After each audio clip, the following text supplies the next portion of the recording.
Hello, my lovely. I'm actually crying. I was at the wrong address. No, I know. Did you see me? No, I went something serious. First of all, I have a man voice. What's happening? It's lovely to see you Oh, anyway. You smell divine. So I'm going do to you. take this off because it's going to be too hot. I know, but we'll open the windows when we get to Costa anyway. But Thank it was God. the next street I was in. I'm like, actually crying because I was like, and they've got their something address. has went wrong. I know, because I thought I messaged you just like 2 minutes ago. I was You're here. like, oh, it's going to go in aeroplane mode, and I thought, What a fanny I am. And then I thought, there's no movement in this house. And you're ready, I know. I was literally like, do I need to turn and go back? no, by the let's way? just Can you do a go? look to look. Right, Why that's not? fine. Nice wheels, by the way. Yeah, thanks very much. This is a Sexy nice motor. wee estate that you're in. I'll be Awfully pulling nice this indeed. down under the biggies. Welcome to my motor, Emma. Is it Okia? Ocha. Ocha, So is it? it's a wee bit like don't ya. People used to be like, Kai the new, Ocean, Oshia, and I'd be like, nah, Ocha. Ocha. And do you know, at the James English event where I last saw you, that was how the guy introduced you, and I was like, that's not how you pronounce that. But now I'm obviously it is. literally 31, almost 32. I just think, give people their time. Like, just, I'm tired. Remember, like, back in my day, in 6th year, it'd be like, at assembly, they'd be like, Emma, and I'd be like, it's Ocha. And then I just kind of gave up the ghost. Like, if you would call me Ocean or Oshia, he was a nice guy at that event, so I just felt like I couldn't really say anything. It was actually a really good event in terms I was of like that the stressed that I can't even remember us talking. Like, I was that. I never spoke to you. Thank God, because I was that awkward. Like, oh God, a shame you're sitting there I was thinking, like, oh my God, I don't literally. remember speaking to you. We didn't speak. What happened was, I was at a table with my friend and you were singing. I posted you on my stories. Do you remember that? Right, okay, that's when we started talking. So, and I was like, oh my God, I've not seen that lassie for ages.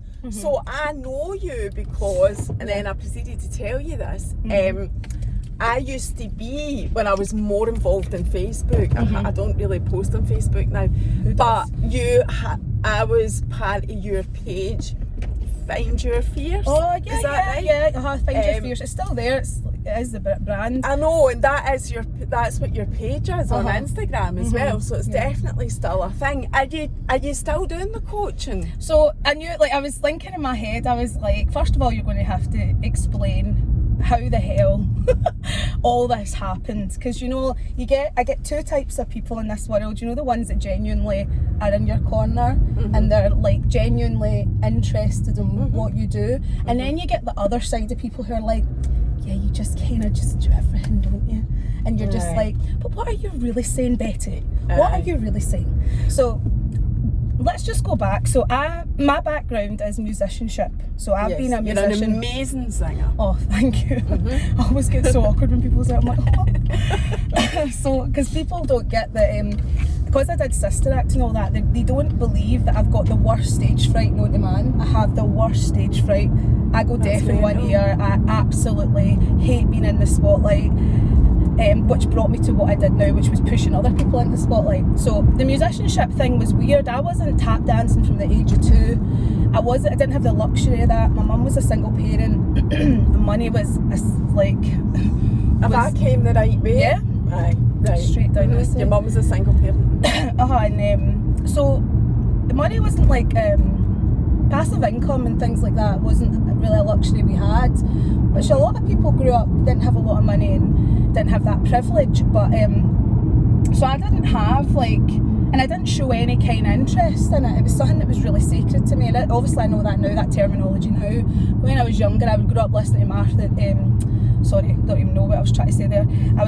Grew up listening to Eternal and like Michael Jackson and Luther Vandross, that's where I was going with that. So like Motown, soul, I was really influenced by blues and Motown and soul. And it kind of was an escape when my mum and dad would be arguing, or my dad would be causing chaos. So in terms of childhood trauma, music for me was very much escapism looking back, I think. I kind of grew up in a Catholic household, the way we all kind of do it here, but I was really attracted to gospel music and didn't really understand why. So that's kind of the background. I never pursued music. I never said I was interested in it. I was always quite shy because I moved around a lot. I had to develop that skill set where you can just adapt and create friends and create relationships. And I would read, and people who come from any kind of trauma, whether it's your mum and dad not getting on, and I have the best mum in the world, but everybody comes from some kind of, their parents not getting on or whatever trauma they had, and part of that is becoming hyper vigilant to people in the room. That made me feel dead emotional when you said that there. I researched that because I've got that from childhood trauma. It does make you feel emotional because it's hard, right? Because I'll say this, I was kind of like, I don't really know what I want to talk about because I lost my confidence this year. Like, I haven't really been online. I used to be online, as you remember, all the time. Don't be nervous about not knowing what to talk about because you've already said stuff that I could ask you about quite easily, and if you're comfortable to talk about it, then you can. But also, Emma, if you're not, it's totally fine to say, I'd rather not talk about that. No, I totally am. But it's just like, I feel like I want to talk about it, but it's kind of in the way that you explain it. So when you were saying you felt emotional, I wanted to say, I feel that deeply because there's a toss-up, isn't there, the older you get. Because of the people involved, you love your family and there's certain parts of people that are part of that trauma that you love, that were a victim in it, and you don't want to say things that maybe make them feel that it was their fault or whatnot. But I think the older you get, the more you need to own your story. Yeah. And for me, becoming hyper vigilant in a room, I'm very aware of that now in my adulthood, and I have to check myself a lot of the time and say, wait a minute, can you swear on this? Yeah, you can say what you want. Like, I'm away the wrong fucking way. I was trying to go to Coatbridge that way. Well, we can jump onto the motorway. You can, it's because I'm like chatting as well. Just go straight and then it'll take us on the motorway. So, I'm like asthma, not COVID. So the hypervigilance thing is like, now I say, what the fuck? Like, I don't owe anybody shit. Like, if someone, why should I in a room when I can feel that energy? Because you become hyper sensitive to when somebody just doesn't, for whatever the reason is, they don't want to like you. It's not even they don't like you because they don't have a reason to not like you. They don't want to like you. And they don't know you. So it can be coming from projection, insecurities, jealousy. But because we have that childhood trauma, which is generalised, but trauma from your childhood, you now have developed that hypervigilance. You fixate on that person and you make it your mission to get them to like you. So that's where the people pleasing comes in. So that was like a big part of my life, Anyway, to go back to the musicianship, to explain. So growing up, I wasn't someone who was interested in, because I came from that hypervigilance and people pleasing, I was only interested in people just accepting me and liking me. I wasn't interested in being the star of no show. I was so shy. I never sang in front of anybody till I left school. Actually, it was 2 days before we left 6th year. I remember this teacher. Really? That's when I started. And it was all because, like, people pleasing was why you didn't really push Just yourself. never felt I I want was to go good, to Coatbridge, so I want to go to the Coatbridge Costa. Yeah, so can I go up that way? We can. Yeah, right. Yes, you can. Right, perfect. So, I suppose just listening to you talking there, I was going to ask you about your confidence this year because I know you went kind of off the scene a bit and then came back. I was going to ask you about that. So that's, I mean, we will talk about it, right, and it will all make sense. It will all come together, and I totally get her now. Like, if people don't think they get me, they will get me after this. So there's two parts of the reason why I've been silent and I've decided to not show up online every day. It was an actual elective decision. I made that decision. It wasn't just I lost my confidence and I couldn't show up. That was like a 10% of it. When I say I lost my confidence, it's because I had hard conversations with myself. I feel for the past 8 years I've been on a mad fucking hamster wheel and I haven't came off. I had critical burnout 3 times, which is not to be fucked with, by the way. trying to keep up with these Joneses who I didn't even, who are the Joneses? Don't know. But I was just constantly like, and then the more people would say I was successful, which is subjective, I would just continue and burn myself out. I would, you know, sell my programs for like a third of what they were valued at. I would be manipulated emotionally. I'd give discounts left, right and centre. The business nearly went under twice. I was ill constantly. Is that your Find Your Fears business? Yeah, so there was, so right. The musicianship, let me just explain. So the musicianship, is it right here? left, sorry. Right. The musicianship thing it has been an expansive career, and it was over 15 years. So I remember I started out randomly singing wait, the studio, who's the guy?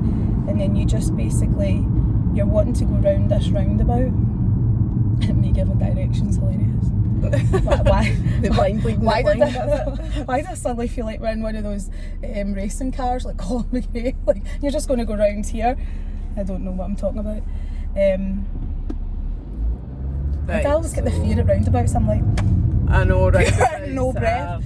Right round. So you're just staying behind this white car.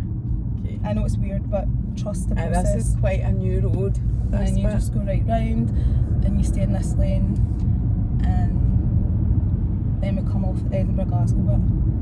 Here? Yeah. And then what we're wanting to do is kind of go like snake round and then join the motorway to go that way. And that'll take me to Coatbridge? Yeah. Right, that's fine, so long as you know what you're doing, hen. Wait, let me just think in my mind what I'm saying. So I'm wanting to go, so just to get the directions right here, it is BQ, Coatbridge, Costa drive-through. Right, so I feel like this is going to be longer, so, no actually, don't. No, yes, okay, go straight on, I know where I'm going. Yep, I know where I'm going. We're just going to take the Eurocentral cut off instead of trying to go on the M8, because I've been caught in that trap too many times, and you end up in Glasgow, you know. So, go round this roundabout, and over that side we need to take the Eurocentral cut off, not the Glasgow. So just go right round. Shit, okay, so we're wanting to, can we zoom in front of these people? I'll try. I can make bad faces at them. Let's indicate on this side. Indicate there. And go in front of this guy. I'll smile or something. Don't you worry. Bye bye, let us in. Like, that's fine. Right, I think we should be fine now. Right, sorry, that was time away from yeah, it was so funny. No, but now we're literally like on the right road. Right. So it's just like a straight road. Right, so the thing about the Wet was like, I just remember this guy called Sandy, and he had this studio in Wishaw, and one of the guys was from Wet, or maybe that was my university lecturer. So I worked with an old school band back in the day when I was like 15, and 16. You think it was Wet? I loved Wet. Who's Jim Prime? Is he from Wet? He was my lecturer. There was a Jim that joined them. Was his name Jim? I think so. It was guitar, I'm sure. Jesus, Jim Prime watching this, like, I know. Let's just move on, because I don't know and I don't want to embarrass myself. My actual self. So anyway, I kind of started in the studio co-writing songs, and I was like, I was so shy.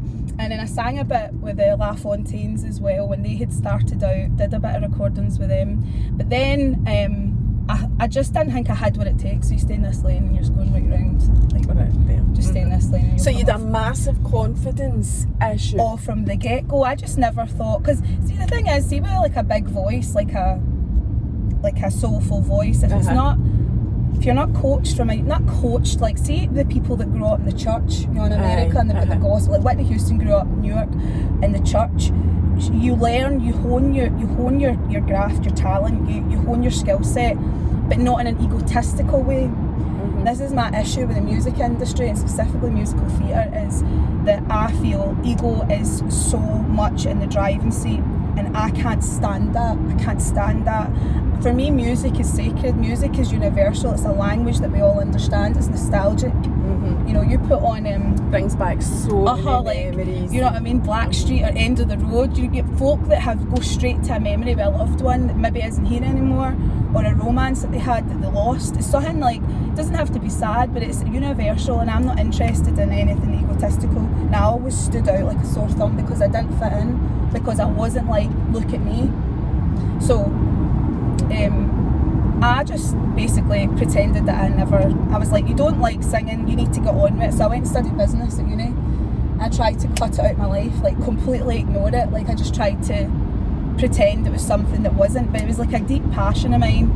Anyway, got through that, rebelled for 3 years, won't bore you with that, and then I thought, you know what, I'm going back and I'm studying it. So I studied music from the ground up, went to college, then I got into third year uni, and that's when I was scouted for Sister Act, the musical, which was just, I actually can't remember it was that mad. I would probably come off here, because you can just spin round and then Costa's up there. Right, keep me right. So when Sister Act happened, I actually said to them, because I was tricked, it was, come for this meeting with someone I knew, and I was like, alright, it was a script reading. I was like, what's a script? What's a repertoire? First of all. And in musical theatre, apparently you're not meant to, see if you were auditioning for Dreamgirls, you're not meant to come in with the Dreamgirls music. You're meant to come in with something similar to the song. Like, and I am telling you, you would sing that. You would sing something from another musical that had that vibe.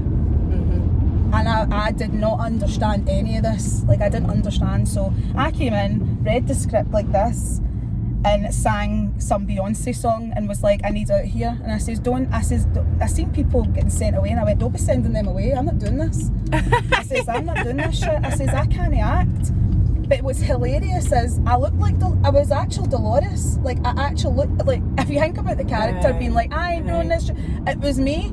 So they probably. So you were in it. You were in it. I played lead. I was Dolores. You just straight up. I know where I am now. So, where was it? Where was the Sister Act? King's Theatre in Glasgow. And how long did it run for? A week and a bit.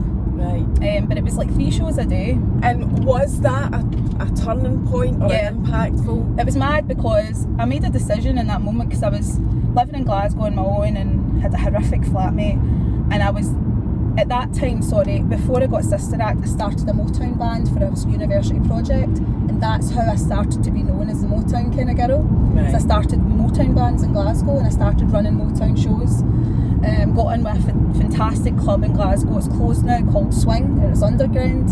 It was all 1920s, or maybe it's 1930s, but it was amazing, and that's where I really got to front a Motown band, and it was amazing. And I mean, it wasn't amazing because you're like gigging at 3 in the morning for fuck all money, but I got to sing with Martha Reeves. I got to meet her. Martha Reeves and the Vandellas, dancing in the streets. I got to meet and sing with her.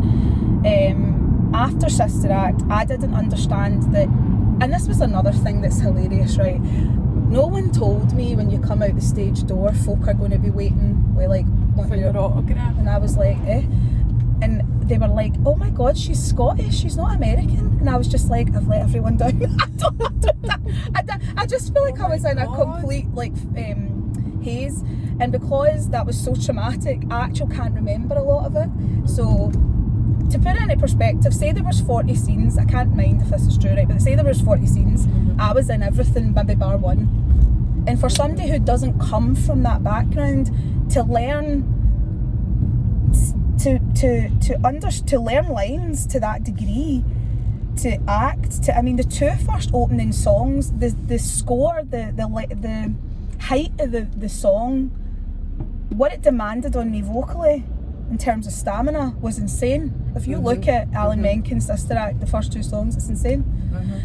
So after that, agents were in the audience. They'd said they did write-ups about me, and they'd suggested I went down to London. How random is this? Go down to London and audition for the actual but Emma, that is West End. And I know you've got issues with your confidence, and this is what you're battling with from what you're saying. But that shows you the absolute raw talent. I mean, I knew anyway. I've heard you sing. I knew anyway. But, and I'm nothing. I don't, scout for people or anything like that. But it just shows how incredibly amazing and talented you are. But you do struggle. I mean, even me saying that to you. I just don't know how to take compliment. It's just like, the thing is, the confidence thing is such a journey. When I explain it, you'll be like, okay, I get it. It's, for me, confidence is something that is daily. It's a daily practice, right? So nobody has ever mastered confidence, and if they tell you that, it's bullshit, and you should run. There's too many people out here saying they're gurus, and it's honestly heartbreaking. But I do get it. I do get where you're coming from when you say that. I mean, I've had hypnotherapy to be able to it was a TED talk that I had hypnotherapy for, but it was public speaking, which that was the topic that I was overcoming getting the hypnotherapy. But ultimately, the issue is confidence. You're absolutely so right. see that what you're talking about public speaking, which was really interesting. So my musicianship, I actually ended up going and auditioning for Dreamgirls in West End, and I thought she'll love my CV and hate my voice, and she loved my voice and hated my CV because she was like, you don't have a master's, literally. And I went, well, I'm not getting a master's. And that just proves that you've got the talent. Mad. What you having to drink? What are you having? I'm having a medium coconut latte. Oh, Would you like coconut. that? I might do that then. Let's do that. Do you want one of them? Yeah, fancy that. 2 medium coconut lattes. Do you want anything to eat? I don't think so. I'm sure you're a bit nervous. No, I'm alright. Are you alright? I think, like, in my mind, there's something that I want to explain how the businesses have came together, and then I'll calm down because it's just... will do. So your two businesses, your coaching business and your performing business as a performer. It's all under me, like, so I'm the brand, and if you think about my name at the top... Hiya, can I have 2 medium coconut lattes, please? Hi there. 2 medium coconut lattes, yeah? Yes. Anything else? That's it, thanks. No worries at all. Just get you down in the window there. Thank you. These people are so friendly here. Also, I got my hair chopped. I'm a new woman. When I got my hair chopped, I was like, hello. No men can fuck with me. Like, I got this hair done. Literally. That's what people say. When you'd go through a breakup, that's one of the first things you get like, done, your hair. I've not even broke up with anyone. It's as if I broke up with my older self and was like, new woman. It released something in me. It's amazing. Get your hair cut. That's what people I know need it to makes do. such a... I mean, mine's is getting long again, but it does make such a difference. It's scary getting your hair cut. How random is this conversation? But it's But about once you do it, as a confidence thing, I used to hide emotional behind weight. my long hair. It's emotional weight. As soon as it's gone, you're like... Why did I not do literally, it sooner? I find it so funny that these people here are so friendly, and I'm like, who is your manager? Because they're doing a good job. And you should tell them. The guy's like, hello, he almost sings when he comes. I always find them pretty good. Do you come here all the time? Shops. Not all the time, but I've been a few times. They're like but high I go to celebrity. Costa none of them do that. The Kardashians of Scotland. But they do. I do get a coffee. I suppose that's my one luxury every day, and I do see it as a luxury. I get one coffee every single day. Either very, very rarely do I not. Like, I was trying to think there, oh God, has there been a day that in the last week where I haven't had one? There may have been. But usually I feel like do. that over wine. No, it's coffee for me. No, wine just sends me into a spiral of anxiety. I can't drink wine at all. I can't drink much anyway because of that, but I can't drink wine. I was wondering, because I always used to think I was weird because I just can't really drink a lot. I can't. No, I don't drink. People can just I know. Like, if I do that, I'm not saying I never do it, but if I do that, I am. Anxiety is ripping through me by the Tuesday, Wednesday. So I know if I'm going to be that. It was the ripping. Indulging like that, if I'm being a greedy bastard and just having loads and loads of drinks, spirits and Prosecco or whatever, that's what happens, and I know that's the consequence that I need to face. Hiya. 2 coconut lattes? Yes. That is $7.60. Fabulous, thank you. So That's vodka brilliant, then. thanks. Anything, I can have 2 small glasses, thank you. I can have 2 small glasses of Prosecco and I'm alright. I know if I go to that third, I need to pay the price. So no, I can't drink at all. But anyway, so your businesses, get that off your mind because you want to speak about so that. it's like me is Emma at the top, and then there's like, if you think 1, 2, 3 lines, it's almost like a spider diagram. There's me, Emma, who you hire to host or sing. Fabulous, thank you. Then there's in the middle the singing Put academy. it there, Ken, if you want. Amazing, that's great. Brilliant, How thank convenient. Thank you. You too. And then there's Find Bye. Your Fierce. So there's me as the brand, and my little empires is me, the performer, host, MC. There's the Singing Academy, and then there's Find Your Fierce.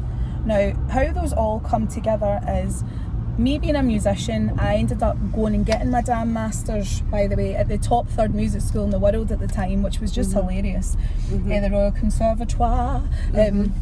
Obviously didn't fit in. But like myself, And there's a story.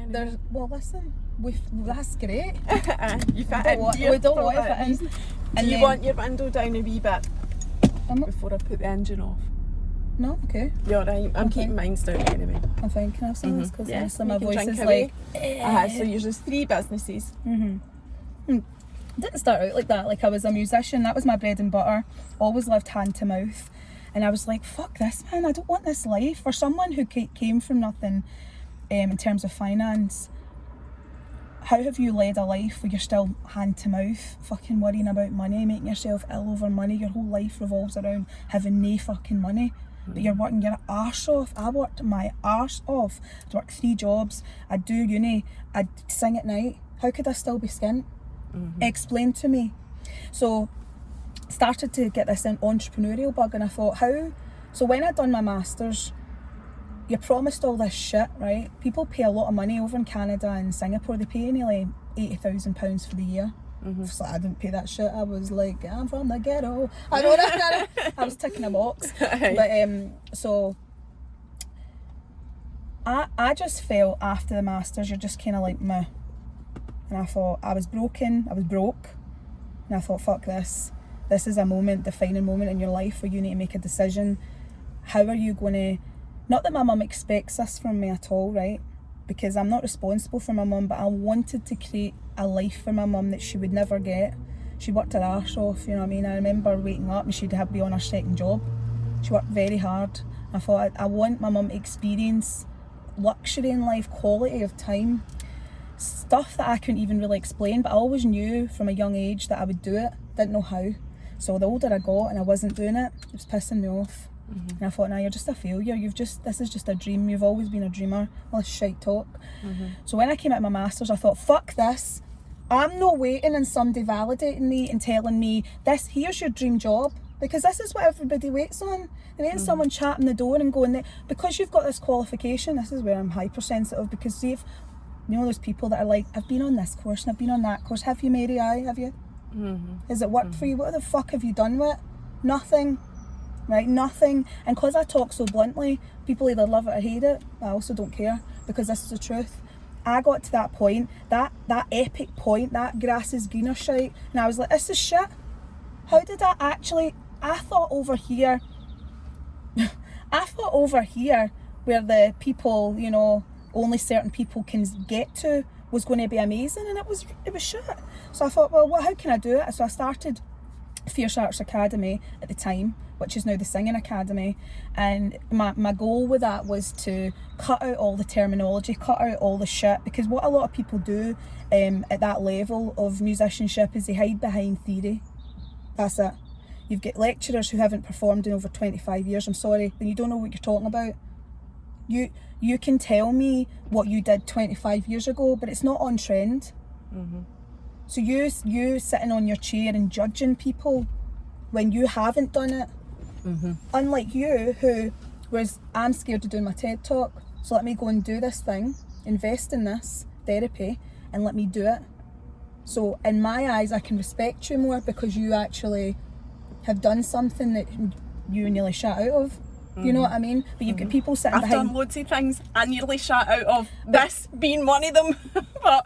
but I know what you're saying. But people hiding behind desks, hiding behind books and theory, and this is the way and this is the way. No, it's not.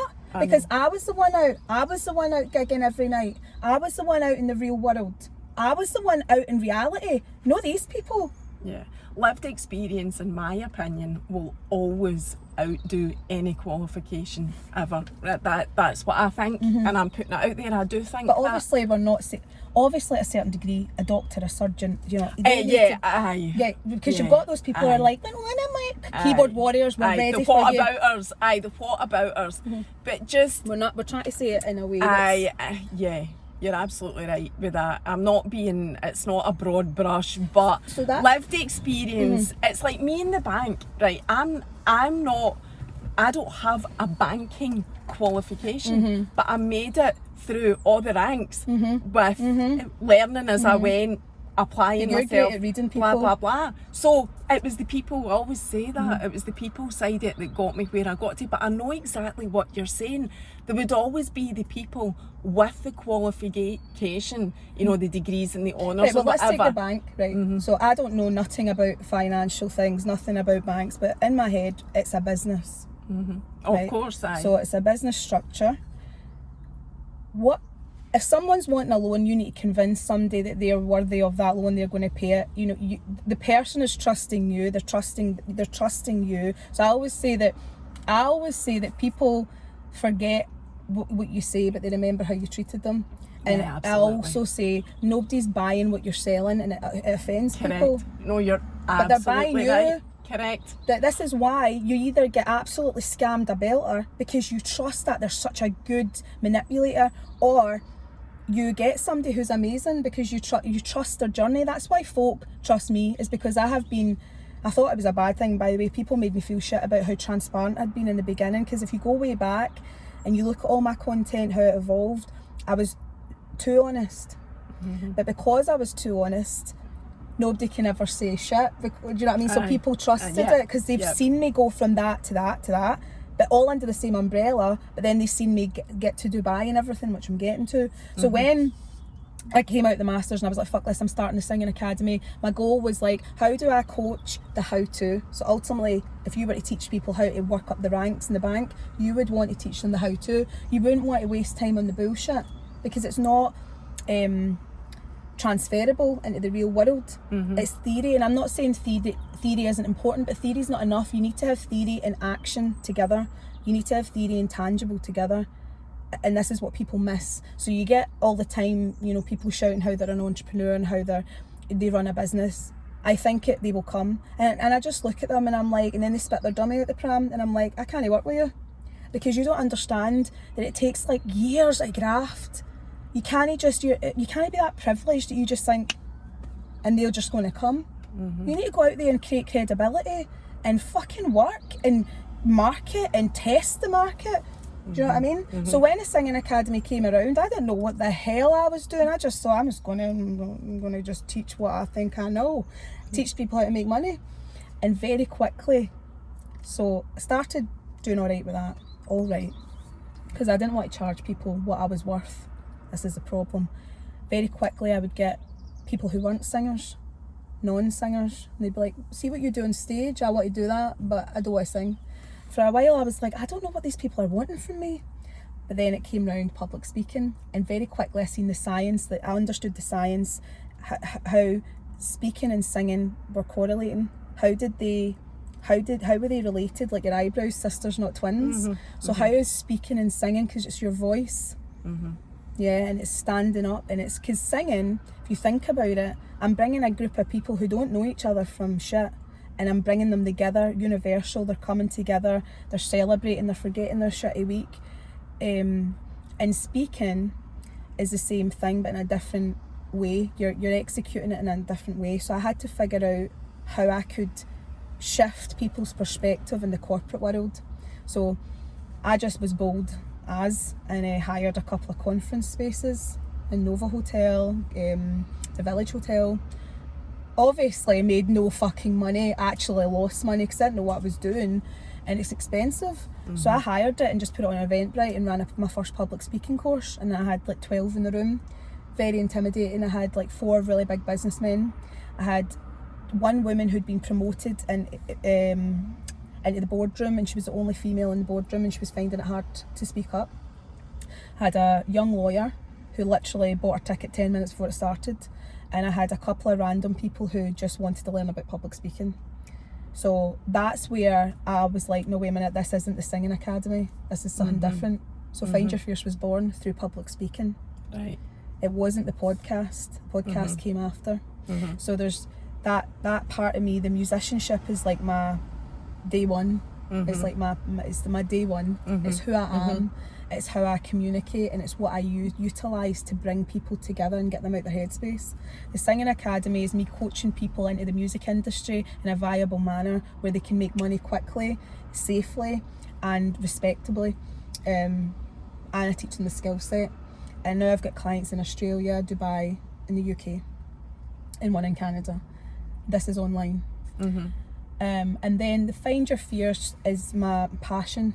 It's my passion project. It's my baby, because that's where I started to really, and I love men, but I started to really attract women. Like really attract women.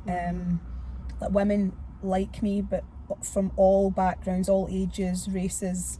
And that then gave me the drive to continue to build on what Find Your Fierce really ultimately was, because I didn't know. I just felt like I wanted to speak my truth. The more I spoke my truth through these public speaking courses, people were like, well, what else do you do? And I thought, well, I really want to run a group program for women. Then the Fierce Tribe was born, which was a 12-month program dedicated to women. Not women in business. It took you through 6 modules. So it was managing the mind, people pleasing, trauma to transformation, so pain to power. People, did I say people pleasing? What's missing then? Oh, finding your voice. Dating and relationships, dating self, and then it ended on confidence and fulfillment, which brings me to my point. My whole point is that you can't go to Asda and buy confidence off the shelf, and this is what people are selling you. They're selling you that you can purchase confidence, and that's wrong. I'm not, and I always say I'm not your guru. Don't look. I'm a normal person. Yes, if you're inspired by me, amazing, but I'm not accountable to make you money, to make you happy, to make you X, Y, and Z. If you do nothing with the value I give you, that's on you, boo. That's not on me. And that's the biggest lesson for me, because I've always thought that was on me. So I got too involved with clients in terms of I would just be available 24/7. I remember helping people through divorces, through narcissistic abuse recovery, for everything, to just have those lines blurred and then to almost get too big for their boots. And I'm somebody who'll always remember who I am, you know what I'm saying? Which brings me to this year. A North Lanarkshire lassie, born and bred. Are you? I picked you up in energy, but I'm like, are you actually North Lanarkshire born and bred? I didn't know that till you gave me your address to pick you up. I couldn't believe it. No, I'm literally from here. I know, it's mental. People just, I think, I don't know, it's maybe because everything I've done, but, and then I downplay it, because I just like, that's the other thing about trying to keep yourself in the room, like nobody look at me. So, yes, from last September, I remember asking, I had started the podcast 2 years ago, and that was just a cathartic release. I thought, nobody's going to listen to this shit, so I'm just going to speak some real shit. Like, that's what I was like. I was like, nobody's going to listen. So I was like, listen, motherfucker, like on my intro and all that. I just loved it. And then people were like, are you I Am Fierce? And I was like, oh, fuck. Like, and then I started looking at the stats, and I was like, who's listening to me in Japan? And I was like, maybe I should take this seriously, man. This is actually nearly monetized. Like it was like half nearly monetized, but now it's like on the verge of being it could be a full-time job. So, well, it's like fucking 2 full-time jobs. So I was interviewing people, you know, I realised people didn't just want to hear me, they wanted to hear people I was inspired by or I was interested in. And then I remember a friend sent me this link to, it was Kelly Marie Hodgkin, and I remember being like, it was Jill that sent me the link, and I was like that, this girl sounds cool as fuck, I'm going to, because it wasn't as if she just came, because she's got this luxurious life now, she came for like, get it, and I was like, she's got a story. So I just jumped on Insta and I was voice noting her. I was like, listen, and she went like to me, you sure you do public speaking? Because I was like, oh, blah, blah, blah, blah, blah. I didn't know what I was saying. It went from that, and now we've really got an organic, beautiful relationship. And as you've seen, I've been back and forth to Dubai, which I financed myself 3 times. I was hired to host a couple of times, so I got really good gigs. So emceeing, hosting, performing. So that's what you were doing in Dubai. And that's where the connection is, because I'm going to ask you that. Yeah, because I was building up what I wanted to do with Dubai was, I got asked to go over and host and speak at a women empowerment event. Now, can you imagine, like I was just feeling like, what the fuck, I'm out my depth, man. I'm okay here, but going to Dubai, I don't think I'm not a billionaire, so I don't know what right do I have to stand up. And there was 3 Emmas, and I was the first Emma, and I remember Kelly going, just going to introduce everybody in, and I was like, oh, and I just took the mic and I was like, hello, and I came around it, I just used it as comedy, and it was amazing. Like, as soon as I stood on that stage, and I remember being like that, and I had my phone in my hand, this is what I tell people not to do, don't have your notes there, and I'm like that with my notes. And I started off with Rise Up, Andra Day, and my problem was, right, I said to Kelly, and this is something that nobody knows, but I had a real problem. It's as if I wanted to separate myself. I only wanted people in, like the James English event, I was like, people can see me as a singer, but I can't talk about my businesses, or if I'm in business mode, I don't want to talk about being a singer because I feel like it dilutes the message. And Kelly went, that's all in your fucking head. That's what makes you stronger. Stop seeing your strengths as weaknesses. And it just hit me in that moment. I went, I'm tired of letting people say I'm a jack of all trades. That's in my head. If you look at everything I've done, everything's connected. Everything's under the umbrella of empowerment, finding your voice and confidence. It's all under the same shit. When I performed, the whole reason I did well as a performer is because I made people confident. I brought people out their shell. I made the space safe. I am blown away with what you're saying because you're very enigmatic. That's a good word. I definitely that, and that's how I see you. And when I saw you at James English, and the reason I didn't speak to you was like, she'll not speak to me. She'll not even remember who I am. I didn't come to speak to you because, like, I just thought, why would you want to speak to me? Oh my God, that's mad. And then we connected, even when you shared my story, right? I did know who you were, but I didn't know me. Like, we didn't know each other, but I knew who you were. And you shared my story, then you saw what I was doing, and I was blown away. But I was blown away. I'm going, oh my God. Because I was nervous, because I was like, this bitch, like, she's mad. It's mad, but you've got great segues, by the way, because what you're talking about here is perception.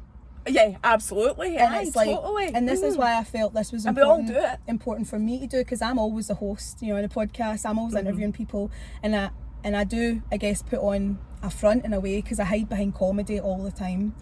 And something like this is scary for me, because this year I did lose my confidence in a way, because I had to climb such a high fucking mountain, going from being where I elevated the businesses to be, to then bouncing to Dubai. That's a huge jump, and I did it on my own.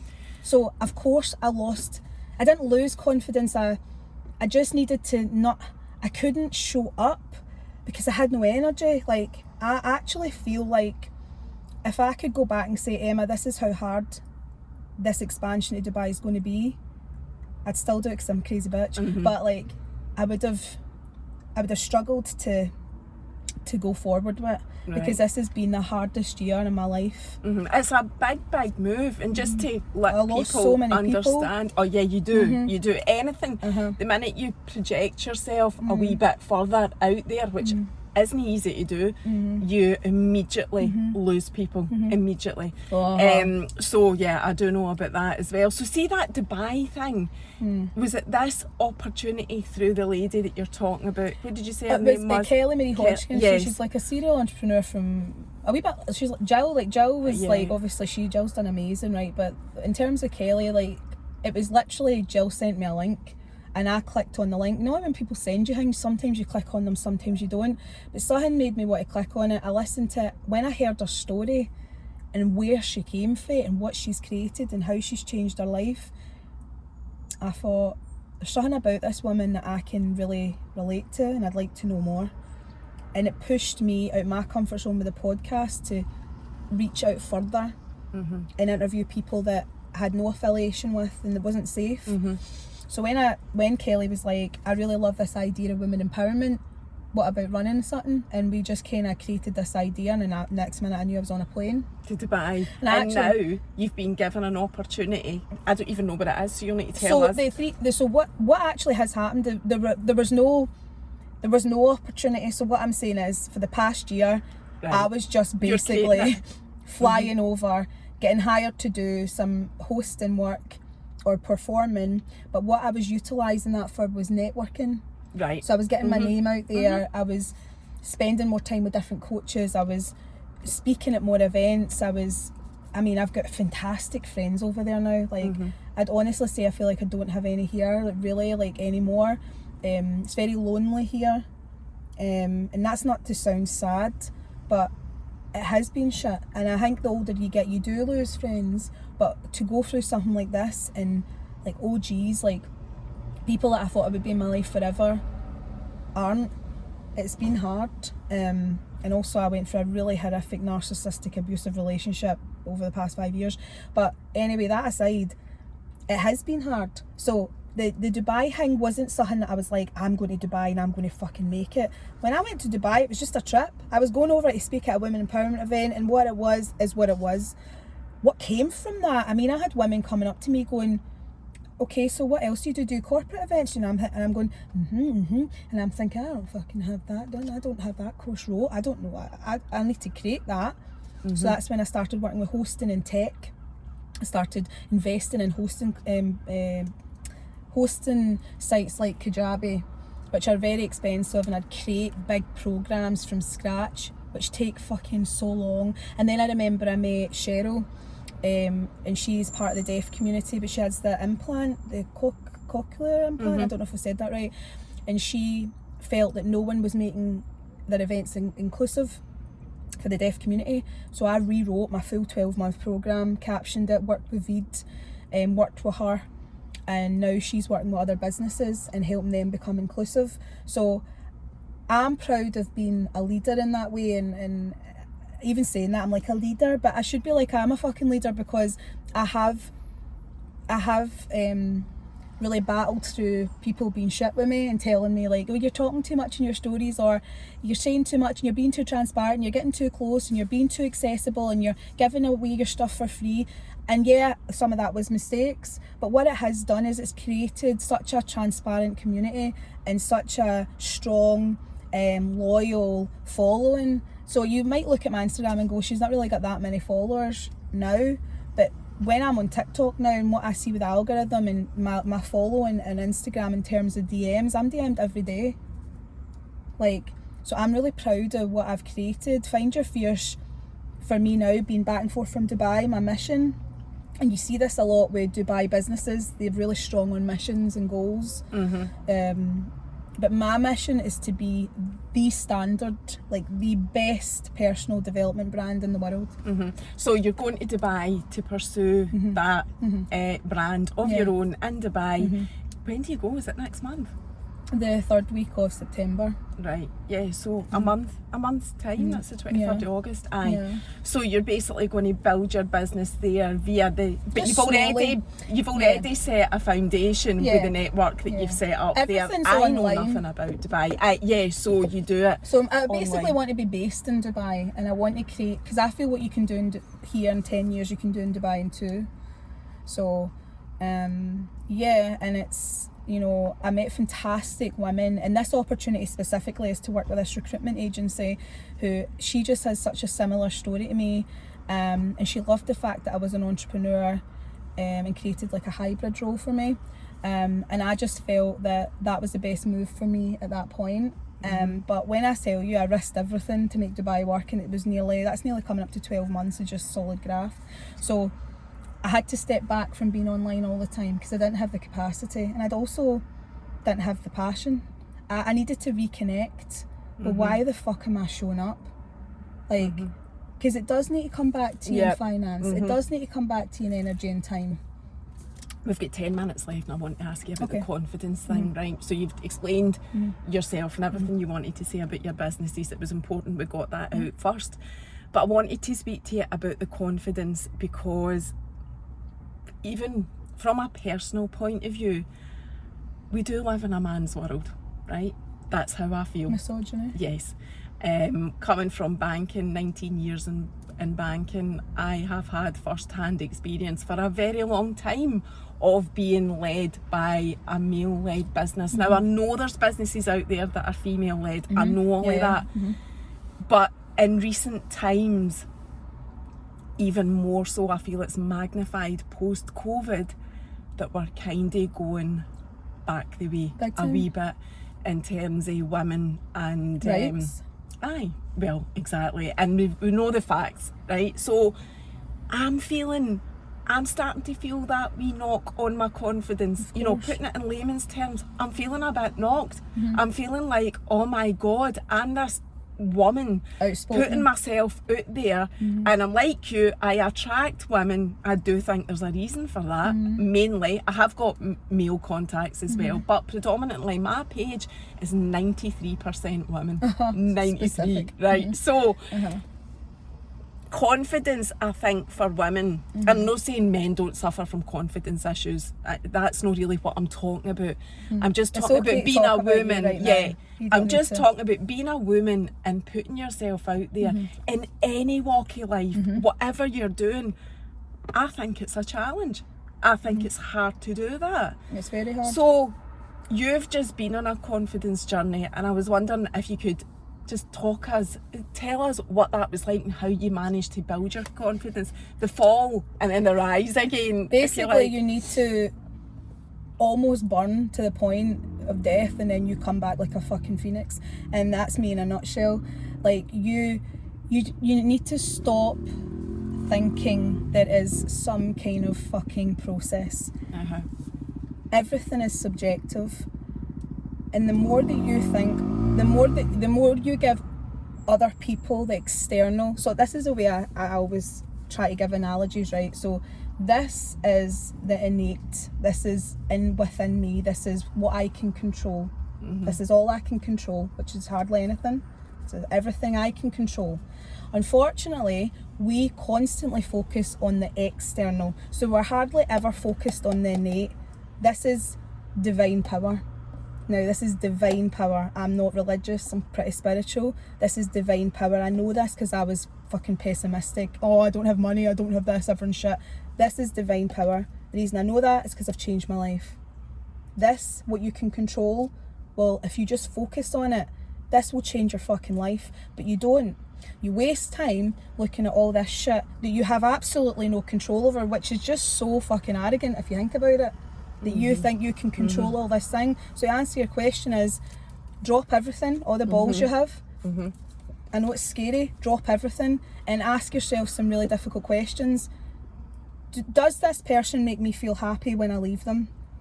Are they surrounded with drama? When I speak about this topic, do I feel my body is on fire? Like, do I feel amazing? Do I feel like I'm in purpose? Do I know the difference between happiness and joy? The state of being is what I'm talking about. Because happiness is fleeting, it's like confidence. And if that's your goal, then you're never going to be satisfied. Whereas if you seek joy in your life, which is purpose, that's when you feel like your arms all feel tingly. That's what you should seek.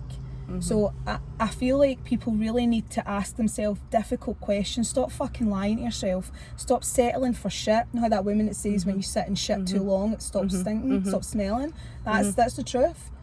People lie to themselves constantly, and because I'm so radically honest, I'm either for you or not for you, but I'm for me. And that's why in a world full of all this shit, I couldn't give a fuck anymore. See all this stuff going backwards, I know this will rile people, because how can you not give a fuck about women's rights? Of course I do. But I can't control the world. So what can I control right now? I can control my voice. I don't want to be silenced. Why should you stop doing this? If you feel your confidence is dipping, you need to do more of the thing. I'm a bit like that by nature, because I'm a... Like, if somebody says to me, don't do something, I'll go and do it, because you'll not fucking shut me up. Like, I have that kind of attitude of, don't tell me to shut up. Like, you know. But I know what you're saying, it's a personal thing. Yeah. It's something that's, you feel something shift in your body and your soul. It's not body, it's soul. It's your spirit. It dims a bit. Something dims, and that's where you need to have a really divine conversation with yourself, and you just need to be honest. You already know the answer. So when something shifts or dims in your spirit, whether it's in your relationship with self or external, someone else, romantically, friendships, family, you need to ask yourself, why am I feeling this way? So, but to sum it up then, just exactly what I thought anyway, it's that whole thing of putting yourself at the centre of your world, putting yourself... It's not selfish. Now, I know it's different when you're a parent, because you do need to put your kids in the picture, right? I know that. But in order to be a better parent, yes, yeah, you do need to look after yourself. Oh, I'm a huge advocate of that. I'm always singing that song about, you know, if you're not looking after yourself, you're not giving the best anyway. course, So your child's not getting the best parent anyway.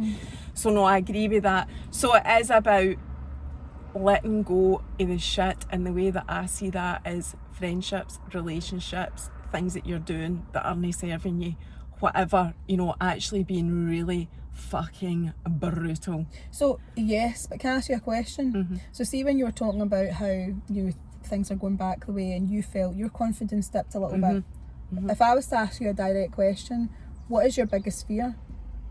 Like, so based on what you've said, just say what's the first thing that comes to your head? First word was success. Right, okay. And I know that. Right, okay, so straight away, like, so what's your biggest fear? Success. But success in a man's world, what does that mean for you? That's your fear, isn't it? Right, so what's the worst that could happen? Like, this is what I mean. So see, if you, instead of going, this is my problem, what I teach people is to work back. So see if you can work back. Aye, the worst that could happen forward. is pretty insignificant, isn't it? Is that the point you're getting at? Aye, because I do say that as well. My point is, right, my point is, it's not even the point. The point is the process. Right? The process. It's a lot of points. The process. No, it's just a process. Instead of usually, what's the answer? The process. You people don't ask themselves shit. They just go, this is the problem. What is the solution? They don't go through, right, this is the problem. Right, what's my biggest fear? Success. Why is success an issue? Well, I didn't actually think I would be fucking successful. That's my fear. Aye. You know, it's just a process. That is exactly it. I didn't actually think I would be. You know, oh, and that's a huge thing. No one talks about it. No one talks about the fear of success. They talk about the fear of failure. Oh no, I've got a bigger fear of success. The success. Aye. Yeah. So break it down though. Like what? What? I know. But it's amazing though when you do break down the fear of success, it's very enlightening, because what it actually does show is, I'll point it back to me, right, because I don't want to say that about you, talk for you, but for me what it showed was, it was quite embarrassing and it was sad. It showed that I've never really been behind my business. Everyone thinks I'm 110. I haven't been. I didn't believe in myself, even when at the peak, when it clearly was I was believing myself, I didn't believe in myself. So how can you expect to achieve that level of what you want in terms of purpose when you're not even behind it? That's what the enlightening thing is. And then you're like, fuck, so how do I get behind it? You just fucking do it. And you stop waiting for somebody else to go, it's all right, by the way, or I get what you're trying to do. If you were trying to explain this concept to somebody and they didn't get it before it became big, that could have put you off. It would have put a lot of people off, because you'd be like, oh, I can't explain it, so I can't do it. Nah, you can never explain it. Nobody gets you. They're all telling you I don't get you. And then when you do it, they're asking for jobs. I want to be part of it. Well, we're 57.39 seconds now. That has gone by in a flash, like it always does. I am wishing you every success in Dubai. It's going to happen anyway, and I'm delighted to be connected with you so we can see it unfolding. Obviously I've got you on Instagram, so I'll continue to do that, and you'll be on my podcast. You thought you were getting out of that? I've not been the guest on any, it's but happening. I'm like, I'll try and avoid that. But no, I will. Come on, I will. Thank you so much. Thank you for having me. See you next time. Bye.